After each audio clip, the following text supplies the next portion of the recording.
Bismillahirrahmanirrahim. Alhamdulillahirabbil wassalatu wassalamu ala asyrafil anbiya'i wal mursalin wa ala alihi wa sahbihi ajma'in. Rabbi shrah li sadri wa yassir li amri wahlul 'uqdatam min lisani yafqahu qawli. Subhanaka la 'ilma lana illa ma 'allamtana innaka antal 'alimul hakim. Wa la haula wa la quwwata illa billahil 'aliyyil 'azim. Amma ba'd. Uhayyikum bi tahiyyatil Islam. Assalamualaikum warahmatullahi wabarakatuh.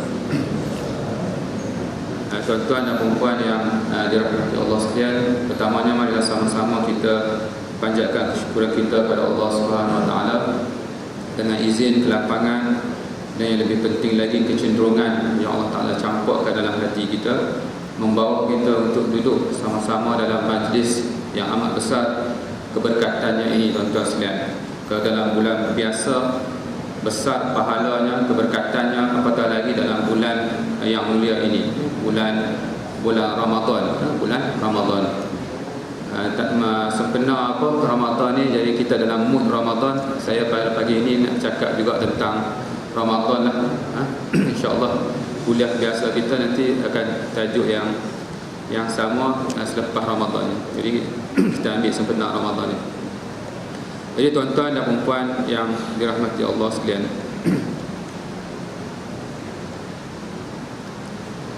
sebelum saya mulakan tazkirah saya, sedikit pengumuman ringkas. Apa ustaz saya ni dia bila dia pencen, dia buka Mahat Tahfiz. Jadi dia hantar surat pamphlet, dia nak minta sumbangan tuan-tuan dan puan sekalian. Jadi imam dah bentangkan sejadah. Nanti siapa-siapa yang nak beri sumbangan, saya ucapkan terima kasih lah. Baik, tuan-tuan dan puan yang dirahmati Allah sekalian, bulan Ramadan ni tuan-tuan sekalian, biasanya imam-imam, ustaz-ustaz tak lekang lah daripada baca ayat ni. Kalau tak baca ayat ni, ceramah bulan Ramadan tak sah ceramah. Keluar depan pintu, makmum tahan, ustaz, ceramah ustaz tak sah. Pasal apa tak sah? Tak baca ayat daripada surah Baqarah ayat 183. Saya tak adalah nak berniat nak baca ayat ni. Cuma yang saya highlightkan di sini tuan-tuan sekalian, iaitu ibadat puasa ini, kama kutiba 'alal ladzina min qablikum, seperti mana yang kami fardukan ke atas umat-umat yang dahulu tuan-tuan sekalian. Nak bagi tahu apa tuan-tuan sekalian, kalau tuan-tuan tengok ibadat puasa ni, dia wujud dalam semua agama. Bukan sekadar agama wahyu, agama Kristian, agama Yahudi, juga dia wujud dalam agama-agama yang bukan diturunkan. Kalau kita tengok dalam agama Buddha pun ada tuan-tuan sekalian ibadat puasa. Dalam agama-agama yang Hindu pun ada ibadat puasa. Maksudnya apa tuan-tuan sekalian? Ini bukanlah satu kebetulan. Kebetulan itu sebenarnya seperti mana yang saya cakap, berlaku dalam framework pemikiran manusia saja. Tapi dalam konteks framework Allah Subhanahu Wa Taala tidak ada yang bernama kebetulan. Sebab segala yang berlaku pada framework Allah Subhanahu Wa Taala berlaku mengikut satu perancangan ketentuan yang baik. Jadi bila wujudnya puasa ini dalam semua agama, maksudnya Allah Ta'ala jadikan puasa ini sebagai apa? Sebagai basic maintenance kepada manusia itu sendiri. Baik maintenance dari segi rohaninya, baik maintenance daripada segi fizikalnya, tuan-tuan sekalian. Kalau saya tanya tuan-tuan sekalian, contohnya kalau kita sebut kereta kan, kereta ni ada tak kereta yang tak tukar minyak hitam, tuan-tuan sekalian? Ada tak? Dengan oil filter. Ustaz tak tahu ustaz, kereta saya canggih Alphard ustaz, tak ada minyak hitam. Ya tak? Mana ada kereta tak ada tukar minyak hitam tak? Tak tahu lah. Sepanjang pengetahuan saya, semua kereta tukar minyak hitam, kecuali kereta surung kot kan tak tukar minyak hitam. Nak bagi tahu apa? Tukar minyak hitam ni merupakan basic maintenance kepada kereta tersebut. Begitulah juga dengan ibadat puasa. Nanti kita tengok apa dia punya faedah-faedah daripada Ramadan ni, sehingga Allah Taala jadikan wujudkan dalam semua agama, tuan-tuan sekalian. Ini juga dikaitkan dengan sempena turunnya Al-Quran. Syahrul Ramadan alladzi unzila fihi al-Quran. Jadi bulan Ramadan ini bulan yang sinonim dengan Al-Quran. Sebab itu kita digalakkan membaca Al-Quran. Kalau tempat saya alhamdulillah sebelum ni kita dah biasakan dengan tadarus. Sekarang ada peningkatan sikit. Kita tingkatkan, kita buat pula tadabbur. Selain pada tazkirah, maksudnya ringkas dalam 15 hingga 20 minit, tapi cuma sembahyanglah 8 rakaat. Selepas tu siapa-siapa yang berkesempatan diadakan pula majlis tadabbur Al-Quran, di mana ustaz akan ambil ayat 2-3 ayat dan akan dihuraikan makna ayat-ayat tersebut. Jadi ada sedikit peningkatan. Sambutan ramai tuan-tuan sekalian. Dan dalam bulan Ramadan ni alhamdulillah orang suka kepada majlis ilmu, dan sambutan agak menggalakkan. Kalau program start pukul 11.45, kadang-kadang sampai pukul 12 pukul 10.45 habis tarawih, kadang-kadang sampai pukul 11.30 maksudnya. Ramai sambutan tuan-tuan sekalian. Jadi ada peningkatan, sentiasa ada peningkatan. 3 kategori manusia. Rasulullah SAW bersabda, 3 golongan manusia tuan-tuan sekalian, iaitu mereka yang sia-sia, yakni yang sama keadaannya. Ramadan tahun lepas sama dengan Ramadan tahun ni, tapi yang pasti umur tak sama, kan? Umur meningkat lagi 1 tahun. Meningkat apa? Kurang lagi 1 tahun maksudnya. Untuk apa? Untuk sampai kepada destinasi kita. Tapi ibadat duk sama. Maksudnya ini orang yang sia-sia. Dan yang berjaya, yang ni ada peningkatan. Ramadan tahun lepas banding dengan Ramadan tahun ini set elok, maksudnya bagi ada nampak peningkatan. Ustaz, saya meningkat ustaz. Sebab apa meningkat? Ustaz, bila habis Ramadan ustaz, berat saya turun. Berat saya turun. Turun banyak mana? 0.05 gram ustaz. Okey lah tu, peningkatan juga. Jangan lepas Ramadan berat naik lagi. Defeat the purpose. Maksudnya Ramadan tuan-tuan sekalian. Set tuan-tuan sekalian. Bagi ada peningkatan. Dan golongan yang celaka bila mana, na'udzubillah min zalik, Ramadan yang tahun lepas lebih baik daripada Ramadan tahun ini. Na'udzubillah. Jangan kita jatuh dalam golongan ini. Jadi bulan Ramadan ni saya namakan sebagai bulan month of the greatest offer tuan-tuan sekalian. Bulan yang ditawarkan sebesar-besar ganjaran. Apa dia ustaz? Pertamanya, man shama ramadana imanan wa ihtisaban ghufira lahu ma taqaddama min zambihi. Barang siapa yang berpuasa Ramadan dengan penuh keimanan dan ketelitian. Saya di sini kadang-kadang orang terjemah kepada ketakwaan. Saya suka tengok salah satu bahasa Arab ni dari segi dia punya akar kata dia. Bila di sini disebut ihtisab. Ihtisab ni daripada perkataan hisab. Kita dulu duk belajar ilmu hisab, ilmu matematik. Maksudnya ilmu kira-kira. Maksudnya bila kita berpuasa ini tuan-tuan sekalian dengan penuh keimanan dan penuh perkiraan. Berkira-kira sungguh. Kita nak cakap apa, kita jaga yang ini boleh tambah pahala ke, boleh kurang pahala ke. Kita nak buat apa, yang ini tambah ke kurang ke tuan-tuan sekalian. Yang ini yang mana dia punya afdal, yang mana lebih afdal. Maksudnya kita berkira-kira sungguh tuan-tuan sekalian. Di samping penuh keimanan, maka Allah Ta'ala kata apa? Ghufira ma taqaddama min zambihi. Allah Ta'ala ampunkan segala dosa-dosa kita yang lalu. Tuan-tuan boleh bayang tak? Ni offer ni, semakin meningkat umur, semakin besarlah offer dia, kan? Sebab apa? Sebab dia punya prinsipnya, secara logiknya, semakin meningkat umur kita, semakin banyak dosa. Tak tahu lah orang kat sini semakin banyak meningkat umur kurang dosa. Tapi kalau saya punya ni, semakin meningkat umur semakin banyak dosa. Maka lebih bernilai lah offer ni. Sejak umur 15 tahun yang lalu kita balik, laki-laki mungkin 9 ataupun 10 tahun bagi perempuan. Cuba tuan-tuan bayangkan betapa banyak dosa yang kita buat. Allah Ta'ala kata, kalau kamu berpuasa elok, tunaikan hak-hak Ramadan dan hak-hak puasa ini. Allah Ta'ala kata apa? I will forget all your sin. Tuan-tuan nak ambil offer yang macam mana ni? Kan? Tuhan nak hapuskan segala dosa-dosa yang sebelum ni. Maksudnya, kalaulah in case Tuhan jemput kita balik lepas Ramadan, dengan kita buat sungguh-sungguh, maka kita pulang menemui Allah dalam keadaan seperti seorang bayi. Tuan-tuan sekalian, seorang bayi. Bila sebut bayi, jangan nampak telanjang bogel tu, tak, maksud saya bukan yang tu kan. Maksudnya di sini dia balik tanpa dosa. Jadi masuk syurga kena hisap dah ustaz. Nak hisap apa? Dosa tak ada. Ini maksudnya satu ganjaran yang teramat besar yang Allah Ta'ala beri kepada kita, tuan-tuan sekalian. Jadi kita ambil peluang ni. Ustaz nampak macam payah ustaz. Kita awal lagi nampak macam payah, tuan-tuan sekalian. Sebenarnya tuan-tuan sekalian, agama Islam ni agama yang apa? Yang praktikal. Satu agama yang boleh dicapai. Nabi bila dia datang, dia bukan bawa satu agama yang ideal.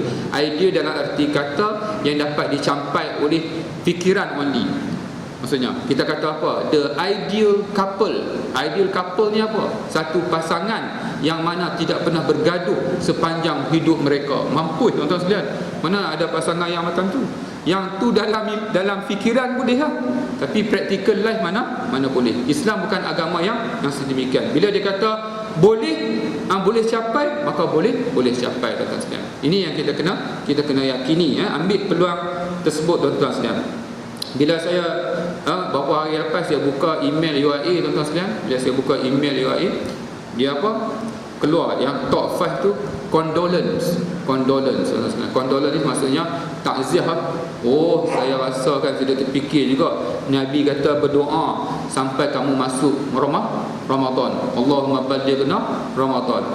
Masuk Ramadan, hari pertama, hari kedua Tuhan panggil balik, tuan-tuan sekalian. Ramai juga. Pertama Ramadan, hari kedua Ramadan, 3 Ramadan Tuhan panggil balik. Kita juga kena berdoa juga, tuan-tuan sekalian, supaya sempat kita habis Ramadan, dan kalau boleh kita bertemu lagi Ramadan yang akan datang, tuan-tuan sekalian. Bila kita balik, Tuhan panggil kita balik. Coba tuan-tuan bayangkan sekarang ni, guna teknik of imagination supaya jadi motivasi kepada kita. Teknik imajinasi. Macam mana ustaz? Coba bayangkan tuan-tuan sekalian, kita mati. Kita mati, tengok sekarang. Dekat US dia ada apa jenis consultancy yang dia train, dia sedarkan masyarakat ni guna teknik kematian ni. Dia guna teknik baik, dia boleh buat real, dia boleh masuk keranda, boleh masuk kubur. Jadi kita tak payah, kita guna teknik imagination saja. Cuba bayangkan tuan-tuan sekalian, sebelum ni kita duk bungkus orang. Walaupun kita tak bungkus orang, kita duk tengok orang kena bungkus. Sekarang ni cuba bayangkan kita pula sendiri yang kena bungkus, tuan-tuan sekalian. Ini satu hakikat ni, it is a matter of time je. Semua kita akan alami benda ni. Cuba bayangkan kita dibungkus, lepas tu dimasukkan dalam keranda, tuan-tuan sekalian. Orang bawa pergi kubur. Tuan-tuan sekalian. Tak tahu kubur di sini jauh dekat. Jauh. Kalau kubur tempat saya, tuan-tuan sekalian, kaki bukit. Kaki bukit, tuan-tuan. Kalau tepi rumah lain juga. Ni masuk dalam tanah tepi bukit pula, tak pernah duk pisah dengan isteri dan anak-anak ni. Masuk dalam tanah, jiran-jiran semua orang mati. Dia bawa pergi masuk dalam keranda. Dia bawa masuk letak. Bila kita tengok kubur dah gali dah, ada upah orang gali dah. Orang pun bawa masuk kita dalam kubur, letak mengiring siap-siap. Lepas tu orang kepal tanah 2-3 ketui bulat-bulat, sendal supaya dia stabil, tuan-tuan sekalian. Lepas tu orang ambil cangkul, penyodok, orang pun masuk tanah. Kita tahu kita duk buat tanah. Sekarang kita duduk bawah pula, orang buat banyak sama jugalah, kan? It is a matter of turn je. Ni turn kamu sekarang, nanti turn aku pula. Orang pun tanah, masuk tanah, orang pijak-pijak bagi ketat, tuan sekalian. Orang pijak-pijak, kita duduk bawah, orang pijak ketat. Lepas tu orang tutup sampai habis, imam baca talqin, orang balik. Dalam hadis yang sahih, tuan-tuan sekalian, dalam hadis yang sahih, kita dengar tapak kaki orang balik tu. Suspend orang tinggal kita kan. Orang tinggal kita, lepas tu orang melangkah balik, kita dengar tapak kaki orang balik. Kita panggil, tuan-tuan sekalian. Kata isteri kita nama apa? Isteri kita nama Rosmah, kata kan. Kita panggil. Pasal apa tuan-tuan gelak lah? Sensitif sangat. Kan sebab saya nak bagi ibarat moh ni, tuan-tuan sekalian. Moh senang kan. Kita panggil. Mah, kenapa tinggal abang mah? Dulu kita bukan main lagi jaga isteri kita. Macam menatang minyak yang penuh. Mah, kenapa tinggal abang mah? Mah pun rasa macam ada orang panggil. Pusing kepala tengok. Mana ada mah yang tunggu. Mah belah habis, tuan-tuan sekalian. Balik habis. Bila kita mati, dia kata apa? Life must go on. Hidup mesti diteruskan. Dulu bukan main lagi. We die together, tuan-tuan sekalian. Bila Bila mati dia pun balik. Kita pun dah isteri balik, panggil pula, Alung, kenapa tinggal ayah Alung? Kan? Tak sayang kat ayah ke Alung? Dulu ayah jaga bukan main lagi Alung. Alung balik. Panggil bangah, bangah jangan tinggal ayah bangah. Mak tinggal ayah. Alung tinggal ayah, bangah tinggal ayah juga. Bangah pun tengok belakang, balik juga tuan-tuan. Pada waktu itu kita baru sedar apa sebenarnya yang memberi makna kepada kita tuan-tuan. Pada waktu itu dalam keadaan keliru yang macam tu, tuan-tuan, ditinggalkan keadaan yang macam dengan sempitnya, dengan panas yang gelapnya. Pada waktu itu datanglah dalam bentuk seorang manusia berpakaian putih bersih, tuan-tuan, wangi. Dia datang. Kita alhamdulillah dah ada orang datang, kan? Kita tanya, siapa kamu? Maka dia jawabnya, akulah amalan kamu. Aku datang menemani kamu hingga ke hari kiamat. Alhamdulillah, kita baru sedar tuan-tuan sekalian, rakan sejati kita, teman kita bukan anak, isteri, harta kita tuan-tuan sekalian, tapi amalan kita. Yang ini yang kita kena sedar tuan-tuan sekalian. Sebab tu bila Syakir Al-Balfi, seorang guru yang hebat ni, dia tanya anak murid dia tanya Hatim Al-Asam, wahai Hatim, dah berapa lama kau belajar dengan aku Hatim? Hatim jawab, 30 tahun lebih tu guru. Apa yang kau dapat Hatim? Saya dapat tu guru 8 penyelesaian kepada 8 masalah. Mengaji 30 tahun lebih, dapat 8 penyelesaian kepada 8 masalah. Orang kita mengaji 4 tahun, 5 tahun dapat semua, buang habis Imam Syafi'i, buang habis Imam Abu Hanifah dan sekalian. Hebat orang kita ni. Orang dulu mengaji 30 tahun lebih, dapat apa? 8 penyelesaian, 8 masalah. Nak tunjuk tawaduknya. Cerita sikit Hatim, apa yang kau dapat? Hatim kata, Tok Guru, saya tengok Tok Guru, dalam kehidupan ini manusia sayang banyak benda Tok Guru. Mereka sayang anak-anak, mereka mati tinggal Tok Guru. Mereka sayang harta, mereka mati tinggal Tok Guru. Mereka sayang kerja mereka, mati tinggal Tok Guru. Saya Tok Guru, lepas saya belajar dengan Tok Guru, saya sayang satu benda, bila saya mati saya nak bawa, saya tak nak tinggal Tok Guru. Apa dia Hatim yang kamu nak bawa ni? Apatah lagi Tok Guru? Amalan dah Tok Guru. Satu tuan-tuan, cukup dah tuan-tuan sekalian. Dapat satu ni pun dah cukup dah. Maksudnya kita kena sayang pahala amalan kita tuan-tuan sekalian. Bukan kata kita, kalau macam ni tak sayang isteri pula dah, ni mengaji tak habis tuan-tuan sekalian. Maksudnya sayang isteri tu pun kerana Allah Taala, amalan lah juga tuan-tuan sekalian. Hantar anak pergi tuition tu kerana Allah Taala, amalan lah juga tuan-tuan. Cuma kena kaitkan dengan akhirat, kena kaitkan dengan Allah Subhanahu Wa Taala, tuan-tuan sekalian. Itu. Dalam satu senario yang lain pula datang seorang kepada kita dalam kubur ni. Seorang apa? Berpakaian hitam legam, busuk tuan-tuan sekalian. Dah lah sempit, panas, datang pula sempitkan lagi, dengan pakaian yang hitam legam, busuk. Kita pun tanya, siapa kamu? Aku dah amalan kamu, aku datang menemani kamu hingga ke hari kiamat tuan-tuan sekalian. Inilah dua senario yang pasti tuan-tuan sekalian. Ini bukan imajinasi ataupun bukan main-main ataupun zon. Ini sesuatu yang diceritakan dalam nas-nas yang sahih tuan-tuan sekalian. Inilah destinasi kita, keadaan kita bila kita berada dalam alam barzakh nanti. Jadi ambillah tuan-tuan sekalian ruang dan peluang dalam bulan Ramadan ini untuk memperbaiki amalan kita. Kerana sebab itulah amalan kita itulah yang akan menyelamatkan kita dalam alam barzakh nanti, dalam alam akhirat nanti tuan-tuan sekalian. Ni tuan-tuan sekalian, ni berlaku di mana ni? Berlaku di Kota Baru. Kalau tak silap saya, KB Mall. 2 remaja mati tuan-tuan sekalian. Tak tahu nak mati bila tuan-tuan sekalian. Saya bila isteri kata, abang jom pergi shopping abang, saya naik kereta. Bila naik kereta ni tuan-tuan sekalian, saya pernah kena accident. Bukan salah, maksudnya bukan kata kesilapan saya, orang langgar tepi. Hindu mabuk, dia langgar tepi tuan-tuan sekalian. Bila duduk dalam kereta ni, saya duduk rasa apa? Nyawa boleh terbang bila-bila je. Tambah ni nak balik kampung pula, 120, 119, 120 ES tangkap kan. Jadi naik 119 atau 19 pun tangkap orang ni kan. Jadi laju tuan-tuan sekalian, nyawa kita, maksudnya bila keadaan yang macam tu, nyawa kita duduk atas 4 tayar, tengah-tengah tayar tu ada angin. Very fragile kata orang. Bila saja Tuhan ambil tuan-tuan sekalian. Saya bila naik kereta nak bawa isteri pergi shopping komplek ni, Saya rasa bimbang, takut bersedialah, bimbang dengan arti kata bersedia, takut kalau kata jadi apa-apa, Allah Ta'ala jemput nyawa kita. Jadi bila sampai pasar raya, masuk parking bawah pasar raya tu, sampai kat pintu pasar raya, tuan-tuan sekalian, terbuka pintu pasar raya, sejuk angin aircon keluar kan. Saya masuk, tutup pintu pasar raya. Saya kata Alhamdulillah, selamatlah buat sementara waktu kan. Selamatlah buat sementara waktu. Selamat apa? Tuhan kata mati aksiden dalam pasar raya, maka kereta pun cari jalan masuk pasar raya. Tuan-tuan sekalian, terjun atas lift, 2 orang meninggal. Tak payahlah tuan-tuan sekalian, kalau sampai ajal tak cepat tak kurang. Kat mana tak kisah tuan-tuan sekalian. Ni yang kita nak bagi tahu, yang kita sepatutnya sentiasa bersedia tuan-tuan sekalian, dijemput oleh Allah Subhanahu Wa Taala tuan-tuan sekalian. Ni kalau kita tak dapat pengampunan daripada Allah Subhanahu Wa Taala, dalam hadis ketika mana Nabi naik ke atas mimbar, ketika menginjak anak tangga pertama, beliau berkata amin. Kemudian saat sampai di anak tangga kedua, beliau berkata amin. Lalu pada anak tangga ketiga, beliau berkata lagi amin.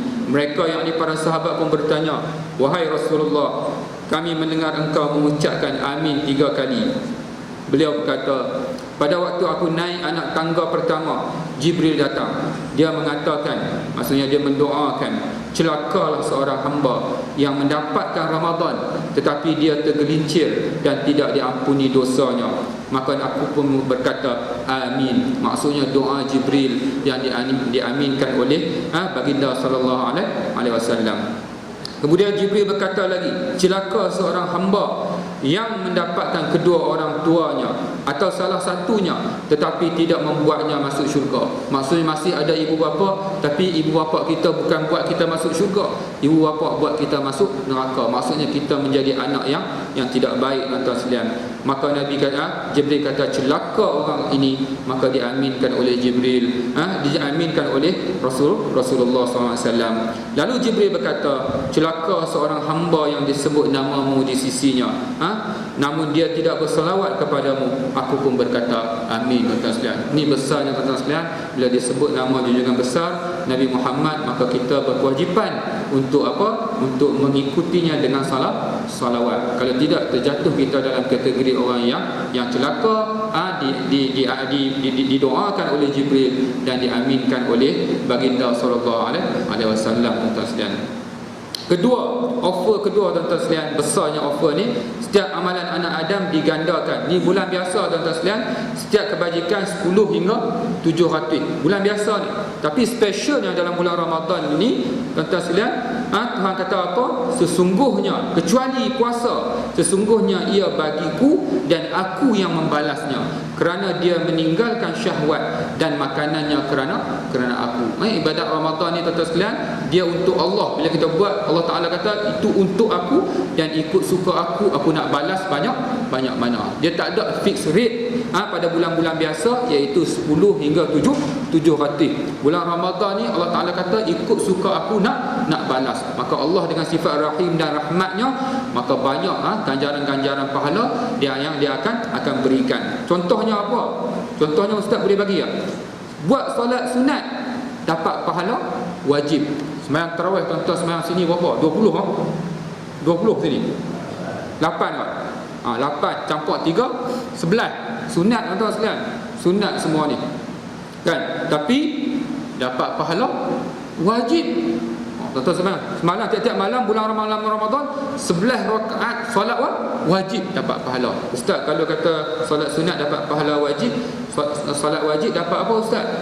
Solat wajib tuan-tuan sekalian 70 kali ganda. Maksudnya 2 rakaat subuh ni kita gandakan sebanyak 70 kali ganda dalam bulan biasa. Lepas tu jamaah pula.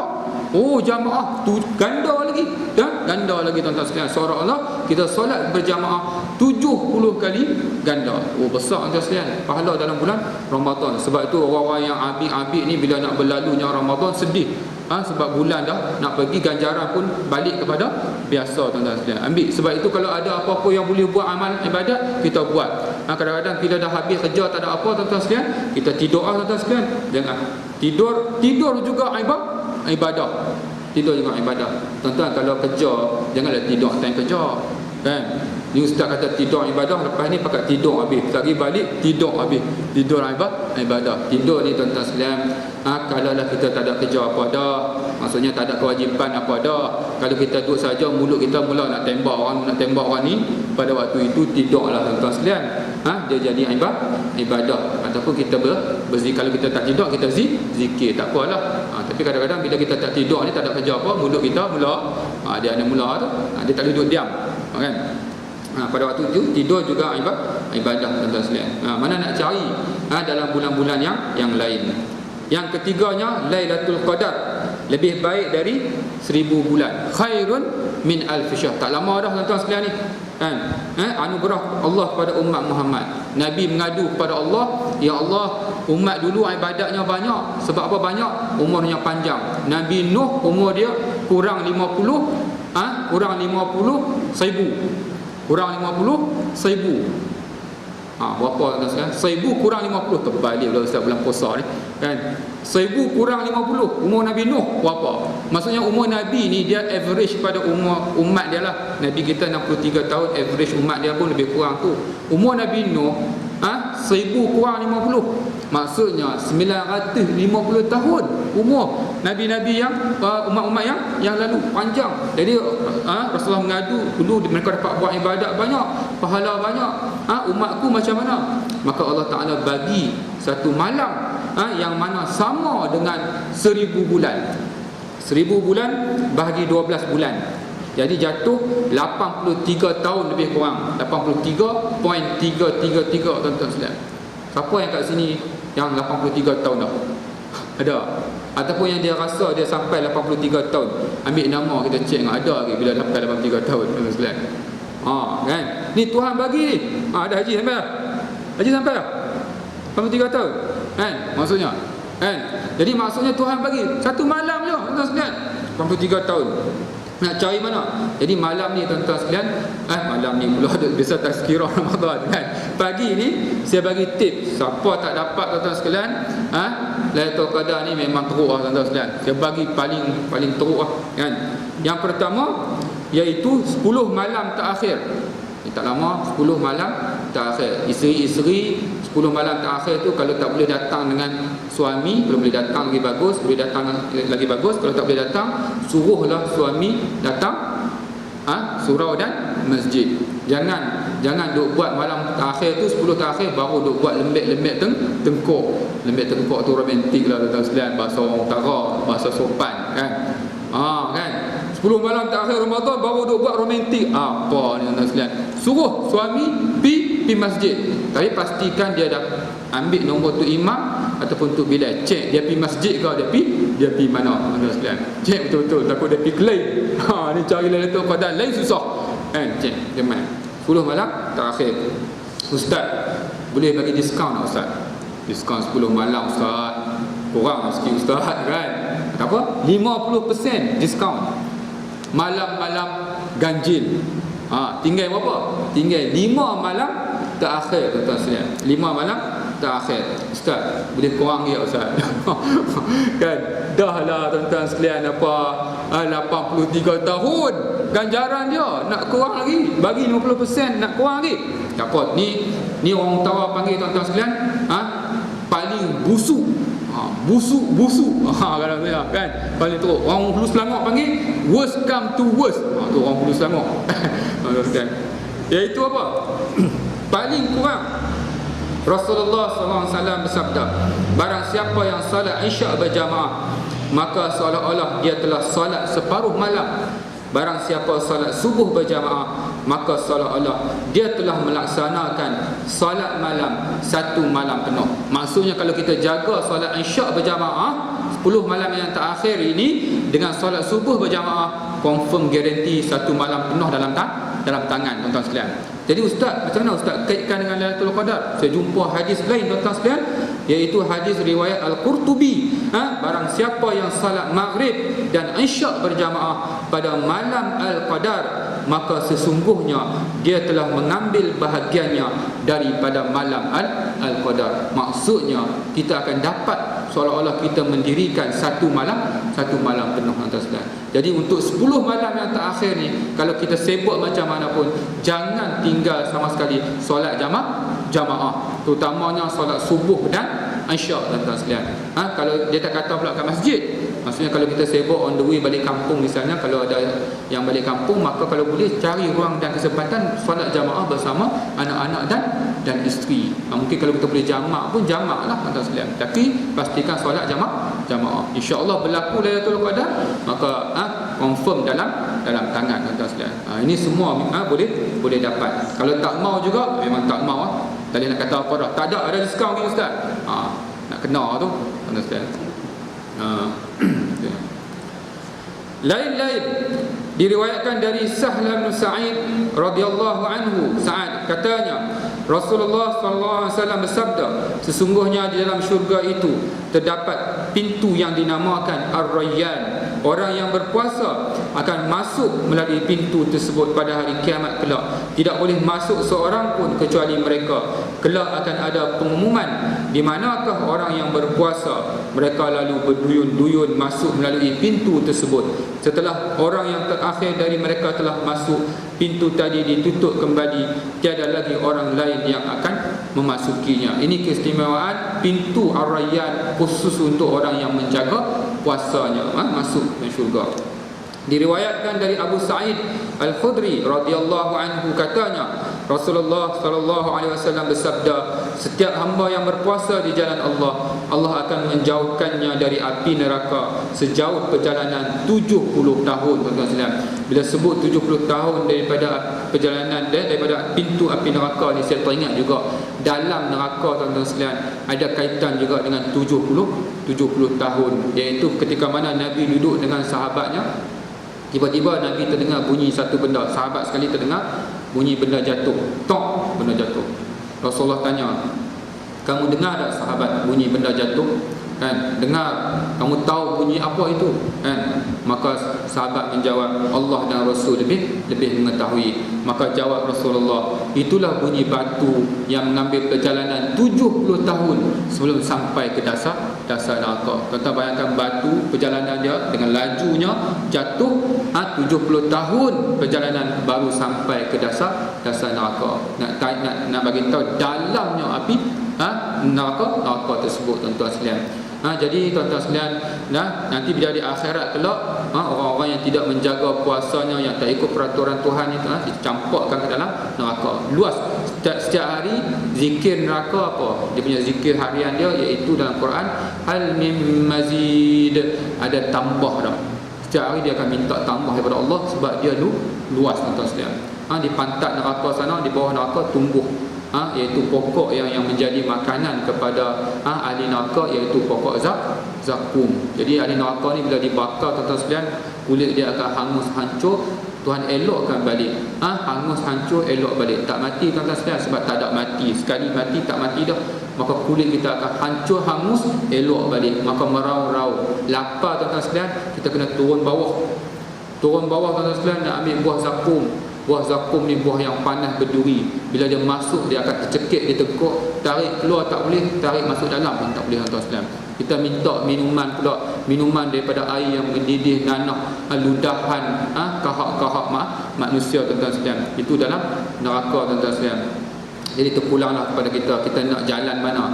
Inna hadainahu sabil, imma syakiran wa imma kafura. Allah Taala kata, aku dah bagi tahu lah dalam Quran tu, ulang banyak kali dah, ni jalan ke neraka, ni jalan ke syurga. It's up to you, you choose. Kamu nak jalan mana? Kalau kita nak syurga, kita mulai setiap masa kita kena berwatak dengan watak ahli syurga. Kalau kita tak nak syurga, tak apa, kamu ikutlah watak apa yang kamu nak ikut. Kadang-kadang kita nak cakap, nak mengumpat orang, tuan-tuan sekalian, kita tanya, ini watak ahli apa ni? Ni watak ahli neraka. Kalau kita duduk berwatak yang macam ni, maka tempat kita, jalan kita adalah kena neraka, tuan-tuan sekalian. Sebab itu kita kena tanya diri kita, tuan-tuan sekalian. Baik. Kesan puasa atas fizikal. Saya katakan dia wujud dalam semua agama as one of the basic maintenance. Medical effect, time to minimize the function of digestive system. focus more on the process of recovery, natural recovery system, removal unnecessary toxic, vomiting, urinating, sweating, interference will force the process to stop. Tuan-tuan sekalian, bila dalam bulan Ramadan ni, terutamanya minggu pertama, kita rasa tak selesa. Sebab apa? Proses Ramadan ni dia macam overhaul. Dia akan membaiki perut kita, usus kita. Sebab itu kalau tuan-tuan rasa tidak selesa, kalau tak melarat, biarkan. Sebab itu maksudnya perut kita, digestive system kita dalam proses apa? Natural recovery system. Tapi kalau orang kita rasa tak selesa, cepat sangat ni, dah niat tak nak puasa, rasa tak selesa, pergi klinik, ambil MC untuk apa? Supaya boleh buka puasa. Ya Allah, sepatutnya perut kita tu nak baiki, ada waya-waya nak putih, waya pecah, tuan-tuan sekalian, dia baiki dalam bulan Ramadan. Sebab itu tuan-tuan sekalian, dalam bulan Ramadan ni sepatutnya kita punya sistem penghadaman kita ni berfungsi dalam kadar yang minimum. Itu yang sepatutnya dalam kadar yang minimum. Tapi dia terjadi sebaliknya. Bila kita berbuka, kita gabungkan sarapan, makan tengah hari dan malam. Lagi terkejut, orang utara panggil tuan-tuan sekalian, perut apa? Perut terkejut biawak. Maksudnya terkejut sungguh tuan-tuan sekalian. Kalau kita gabung tiga sekali, sepatutnya makan sikit-sikit. Tu yang perut kita tuan-tuan sekalian tak turun-turun juga. Sepatutnya bulan Ramadan ni boleh turun sikit berat kita. Sebab bila kita makan kurang, ambil makan, jangan duk fokus kepada benda yang tak boleh makan. Orang pakar motivasi kata, bila kita tak nak apa-apa, jangan kita duk fokus kepada benda yang kita tak nak. Lagi kita fokus kepada benda yang kita tak nak, lagi benda tu banyak datang.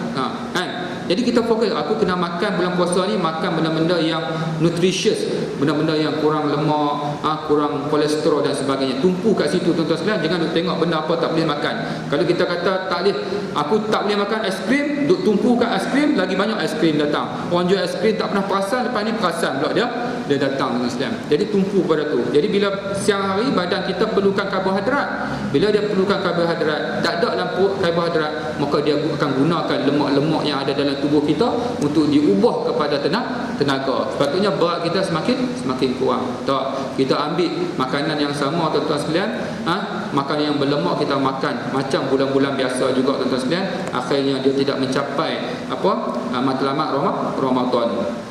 Berat tuan-tuan sekalian, berat kan ni. Kalau orang perempuan ni tak tahulah kat sini, alhamdulillah kot. Kalau tempat-tempat lain tuan-tuan sekalian, Allah, kita ni ada masalah masalah obes.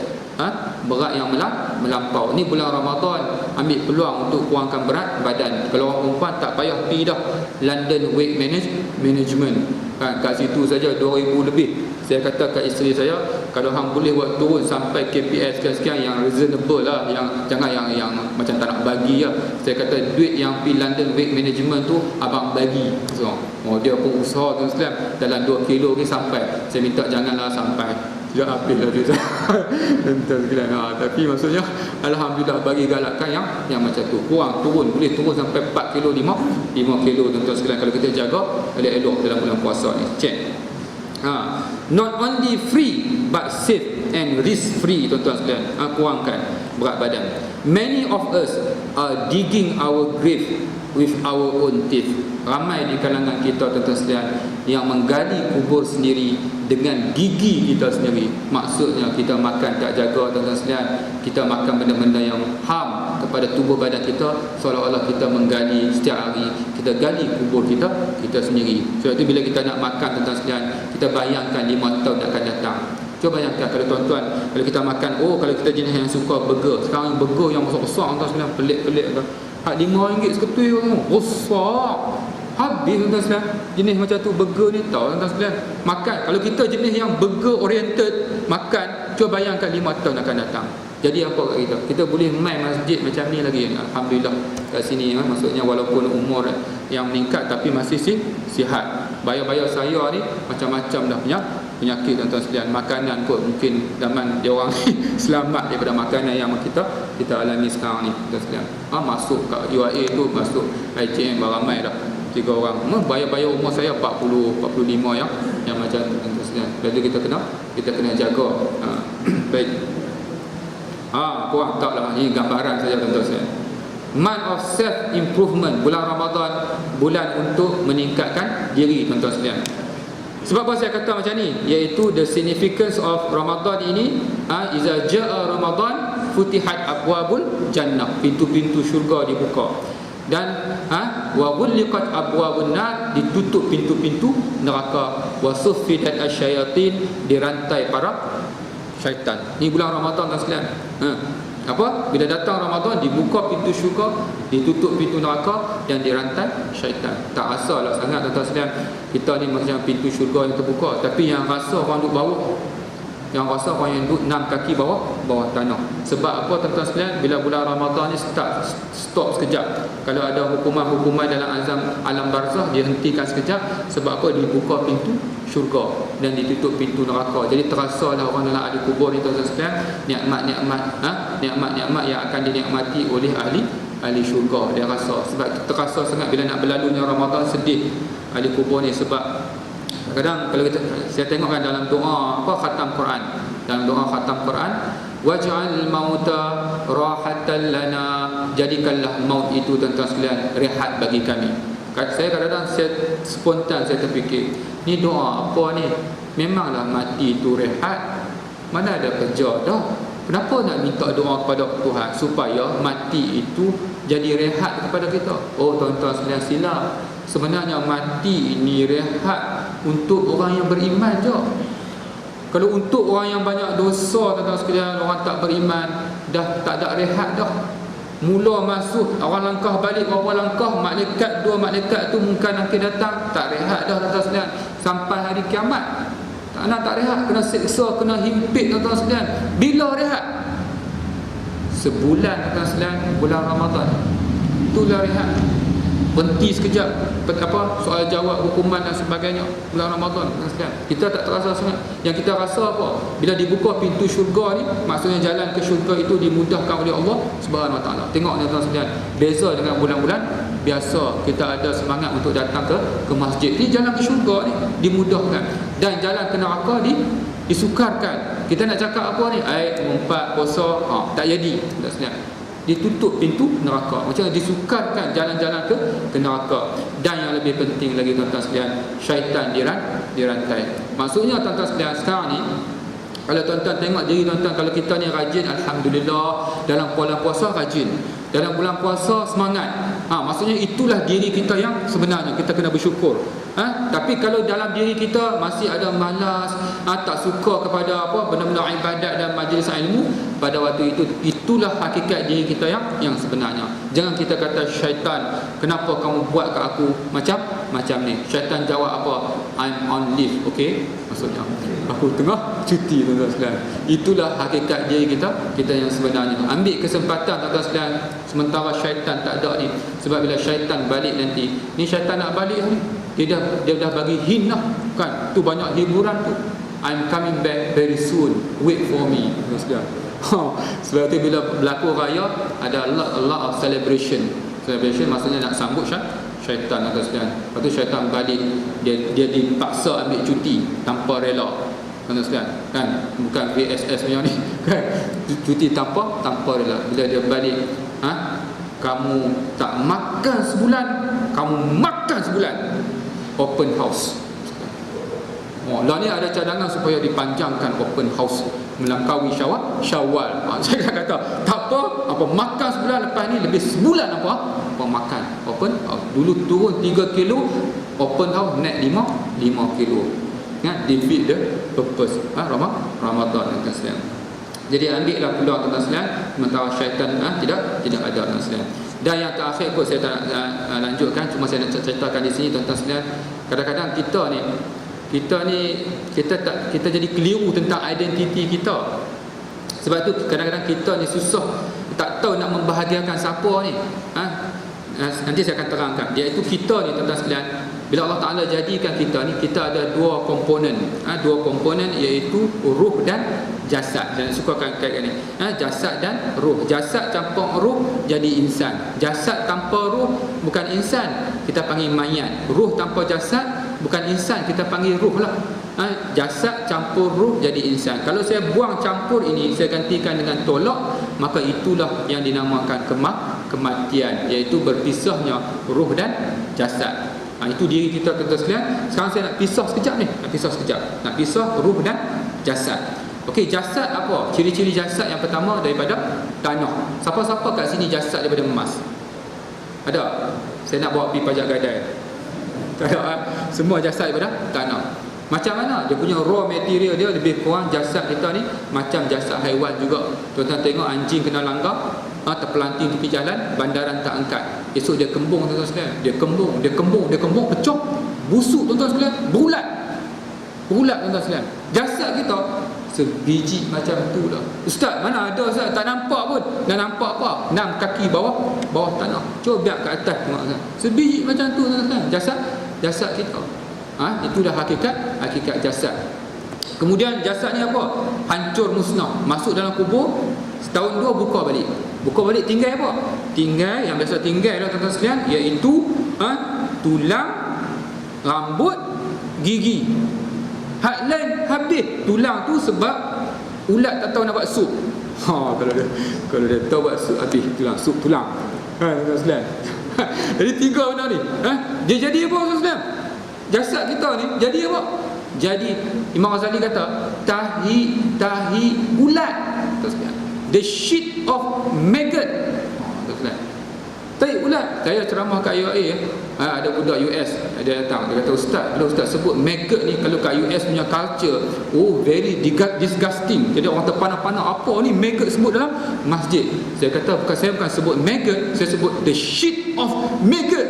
Lebih teruk lagi tuan-tuan. Tai ulat, bukan maggot je orang tu. Ni okey tak ustaz? Jadi tai ulat. Tanya ustaz ni, macam lah ada pilihan kan? Kalau ada pilihan boleh lah tanya ustaz kan? Tuan-tuan sekalian, kita ni jadi tai ulat. Tapi okey tak? Tuhan kata no, it does not stop yet. You will continue resurrected and you will be thrown into the hell. Pada waktu itu kita kata kepada Allah, tai ulat pun tai ulat dah. Mana ada tuan-tuan sekalian? Tak jadi tai ulat. Orang kafir kata jadi tanah-tanah lah, jadi haiwan lebih baik tuan-tuan sekalian. Itu hakikat jasad kita. Dan seterusnya, jasad adalah kenderaan. Sebab itu bila ruh keluar, jasad kaku. Sebab jasad tuan-tuan sekalian, ingat, jasad hanya kenderaan saja. Okey, yang kita tengok ruh pula. Ruh dijadikan daripada apa? Jasad daripada tanah, ruh kita dijadikan daripada apa? Ruh ni tuan-tuan sekalian, kalau kita kata malaikat dijadikan daripada cahaya, jin daripada api, ruh dijadikan daripada apa? Tuhan simpan sebagai rahsia. Cuma Tuhan bagi tahu dalam Quran, surah Al-Hijri, iaitu fa idza sawaituhu wa nafakhtu fihi min ruhi. Apabila aku selesai membentuk jasad Nabi Adam, aku hembuskan ke dalamnya daripada ruhku. Tuan-tuan sekalian, Tuhan hembuskan ke dalam tubuh Nabi Adam daripada ruh. Terbangun Adam sujud. Sujud tuan-tuan sekalian. Kalau tuan-tuan pergi dengar ceramah Kristian, pastor ataupun father, dia kata apa? Dia kata, don't look down yourself, you are godly in nature, Jesus is your brother. Jangan pandang rendah diri kamu, kamu ini bersifat ketuhanan. Nabi Isa itu abang kamu. Sebab Kristian dia faham ruh kita dengan ruh Tuhan sama. Sebab tu dia kata God the Son, maksudnya anak. Tapi kita tak boleh cakap yang tu. Cakap yang tu syirik tuan-tuan sekalian. Cuma ulama-ulama ahli mufassir mentafsirkan min ruhi, Allah Taala min ruhi litakrim, sebagai satu penghormatan kepada ruh anak Adam. Jadi Allah Taala kaitkan ruh itu dengan dirinya, sebab dia suka, sebab dia memuliakan ruh anak Adam. Kesimpulan yang saya nak cakap di sini iaitu jasad daripada alam yang rendah, ruh daripada alam yang tinggi. Itu yang saya nak sampaikan. Yang kedua, bila mati, ruh ke mana? Ruh daripada alam ruh masuk dalam alam rahim sekejap mak kita 9 bulan. Sekarang ke alam dunia, tak tahu sampai bila. Kemudian ke alam barzakh, seterusnya ke alam akhirat. Dan ruh merupakan driver kepada jasad. Sebab itu bila ruh keluar tuan-tuan sekalian, jasad kaku. Bukan tangan saya yang bergerak ni tuan-tuan sekalian, ruh yang menggerakkan tangan saya. Bukan mulut yang bercakap, ruh yang menggunakan mulut untuk bercakap. Dan bukan mata saya yang melihat, ruh yang menggunakan mata untuk melihat. Sebab jasad hanya kenderaan saja tuan-tuan sekalian. Sebab tu tuan-tuan sekarang ni, apa yang tuan-tuan buat sekarang duduk ni, saya panggil apa? Saya panggil drive through tuan-tuan sekalian. Ni drive through ni, tuan-tuan buat masuk kenderaan tuan-tuan sekalian ni, parking, buka cermin depan, buka cermin sisi tuan-tuan sekalian. Kalau tuan-tuan tinggal kenderaan kat luar, tuan-tuan masuk, saya panggil van jana jenazah. Mana boleh roh masuk tinggal kenderaan kat luar. Tuan-tuan, saya panggil van jenazah tuan-tuan. Ini tentang hakikat diri kita. Jadi nak persoalannya sekarang yang kita keliru ni, persoalannya sekarang, siapa aku? Who am I? Bila sebut aku ni siapa? Jasad ke roh? Ini yang penting tuan-tuan. Sebab itu kadang-kadang kita bila kita salah jawapan, kita salah membahagiakan. Kita ni siapa tuan-tuan sekalian? Tengok saya kata apa? Ni tangan lah, saya kata tangan aku, kepala aku. Maksudnya apa? Somebody claim that this organ belong to him. This is mine. This is mine. Maksudnya kita adalah roh, bukan jasad. Jasad hanya kenderaan bagi kita. Jadi apa tujuan roh dijadikan? Tujuan roh dijadikan adalah untuk mendekatkan, menghamba, menyembah, mengetahui, mengenali Allah Subhanahu Wa Taala. Apa fungsi jasad pula? Tujuan jasad dijadikan. Tujuan jasad dijadikan senang je, simple. Serve the roh. Berkhidmat untuk roh. Jasad roh kata, ada tazkirah kuliah subuh, jom pergi masjid. Maka jasad pun selaku kenderaan kepada roh, bawa roh pergi masjid. Itu fungsi roh. Sebab itu bila kita tuan-tuan sekalian, bila kita dekat dengan Allah Subhanahu Wa Taala, cukup bagi kita. Sebab itu sebenarnya tujuan kita dijadikan. Nak bagi nampak ni yang terakhir ni tuan-tuan sekalian, dan tutup ni, iaitu Imam Ghazali bagi ibarat tuan-tuan sekalian, jasad ini ibarat unta, roh ibarat tuan punya unta. Jadi saya kata kat tuan-tuan sekalian, tuan-tuan jaga unta tuan-tuan. Ustaz, saya tak belah unta ustaz. Ancang nak beli dekat korban nanti. Tuan-tuan faham tak? Jaga unta tuan-tuan sekalian. Kalau unta tuan-tuan sakit, tuan-tuan tak main masjid. Kalau unta tuan-tuan sakit, tuan-tuan tak boleh semayang. Jasadlah, jaga. Jaga hak-hak unta. Apa dia hak-hak unta ustaz? Hak unta makan, minum, tidur. Tuan-tuan sekalian, penat rehat, itu semua hak-hak unta. Jaga elok. Tapi kita bukan jaga hak-hak unta. Kita apa? Hidup dan matiku kerana unta. Kita jaga tuan-tuan sekalian. Kita cari rumah besar-besar tuan-tuan sekalian, tapi tak guna untuk ibadah. Kereta besar-besar tak guna untuk ibadah. Guna untuk apa? Unta. Keselesaan unta tuan-tuan sekalian. Kita terlupa, kita yang sepatutnya unta membahagiakan kita. Kita tersilap, kita membahagiakan unta. Kebahagiaan kita bawa unta, ada kereta besar bawa main, selesa bawa main masjid. Maksudnya unta selesa, aku bahagia. Bawa macam tu tuan-tuan. Kita silap. Saya bagi contoh saya kadang-kadang kan, bila ada tazkirah tuan-tuan sekalian, ada kecenderungan nak bangun. Bila ada tazkirah nak bangun. Saya tanya, unta, hang nak pergi mana? Unta nak bangun. Dengar tazkirah, unta nak lari. Unta, hang nak pergi mana? Unta kata, nak pergi bilik ayam. Tak apa, pergi bilik ayam, pergilah. Lagi jangan biar unta tak pergi bilik ayam, dia kencing dalam masjid pula. Terus sekalian, biar dia pergi bilik ayam kan. Tapi kebanyakan unta bukan pergi bilik ayam. Unta kata apa? Aku tak tahu nak pergi mana. Yang aku tahu, aku dah belah nak balik. Terus sekalian, pada waktu itu saya kata apa? Unta duduk. Unta pun duduk. Sebab dia kenderaan kita. Kita yang kawal unta. Bukan biar unta kawal kita. Lepas sembahyang tarawih, nak sembahyang witir, unta nak bangun pula dah. Nak bangun pula dah, nak balik. Unta, hang nak pergi mana? Unta kata, aku nak belah. Kan? Unta masuk saf. Unta pun gede-gede masuk saf. Kita yang kawal unta tuan-tuan sekalian. Tuan-tuan bawa unta pergi pasar malam, pasar Ramadan, unta tunjuk macam-macam. Kan? Nasi ni, tepung pita, kan? Murtabak, unta tunjuk. Kalau kita ikut unta, mampu makan tuan-tuan sekalian. Selagi unta tak larat, unta tidur. Cakap kat unta, makan elok unta, cukup-cukup. Selagi aku nak bawa hang pergi masjid, kalau hang makan banyak, hang tidur dengan aku tak pergi masjid. Cakap kat unta, we are the one who control our camel. Don't let our camel control us. Sebab suatu hari nanti kita akan balik. Tuhan kata, balik, tinggal unta. Mana ada orang duduk dengan unta selama-lamanya? Sampai masa kena balik, tinggal unta. Unta sihat, unta bahagia, kita balik. Tuhan tanya, hang buat apa dengan unta? Ya Allah, aku tersilap. Sepatutnya unta berkhidmat kepada aku. Aku jadi hamba kepada unta. Tuhan kata, tempat hamba unta, lah dalam neraka tuan-tuan sekalian. Jangan kita tersilap dan tersedar membahagiakan yang lebih-lebih sesuatu yang tak sewajarnya tuan-tuan sekalian. Kita yang sepatutnya dibahagiakan iaitu ruh, bawa diri kita untuk kita dekat dengan Allah Subhanahu Wa Taala. Saya rasa cukuplah sekadar itu untuk pagi ini. Yang baik daripada Allah Subhanahu Wa Taala dan yang dhaif itu dari kelemahan diri saya sendiri. Saya sudahi dengan wabillahi taufiq wal hidayah. Wassalamualaikum warahmatullahi wabarakatuh.